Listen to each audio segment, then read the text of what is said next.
అండి క్యాబేజ్ తాలింపుని సింపుల్గా ఎలా చేసుకోవాలో ఈ వీడియోలో చూపించేస్తాను. ముందుగా అయితే క్యాబేజ్ని సన్నగా కట్ చేసేసుకొని వాష్ చేసుకోవాలి. ఇప్పుడు ఒక కుక్కర్లోకి వేసుకొని 1.5 గ్లాస్ వరకు వాటర్ కూడా వేసుకోండి. కొద్దిగా పసుపు అలాగే కొంచెం ఉప్పును కూడా వేసుకోవాలి. ఇప్పుడు మూత పెట్టేసి మీడియం టు లో ఫ్లేమ్లో 1 విజిల్ వరకు వచ్చేంత వరకు ఉడికించుకోండి. ఉడికాక ఫైనల్గా ఇలా అయితే ఉంటుంది. ఇప్పుడు వడపోసేసుకోవాలి. ఇప్పుడైతే ఒక బాండల్లోకి 3 టేబుల్ స్పూన్స్ ఆయిల్ వేసుకొని కొంచెం ఆవాలు, జీలకర్ర, పచ్చిశనగపప్పు అలాగే మినపప్పు, కొద్దిగా కరివేపాకు, 7-8 వెల్లుల్లిని కచ్చాపచ్చాగా దంచుకొని వేసుకోవాలి. ఇవి కొంచెం వేగిన తర్వాత 3 వరకు పచ్చిమిర్చిని తీసుకొని సన్నగా కట్ చేసి వేసుకోండి. ఈ పచ్చిమిర్చి కూడా కొంచెం వాడాక 2 ఆనియన్స్ని సన్నగా కట్ చేసుకొని వేసి ఇవి ఆనియన్స్ అనేది కొంచెం రెడ్గా వేగేంత వరకు వేయించుకోవాలి.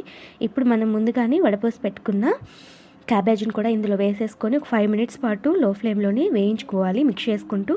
ఇప్పుడు 1 టేబుల్ స్పూన్ కారంని మీ టేస్ట్కి తగ్గట్లుగా అడ్జస్ట్ చేసి వేసుకొని మిక్స్ చేసేసుకుని అంటే క్యాబేజ్ తాలింపు రెడీ.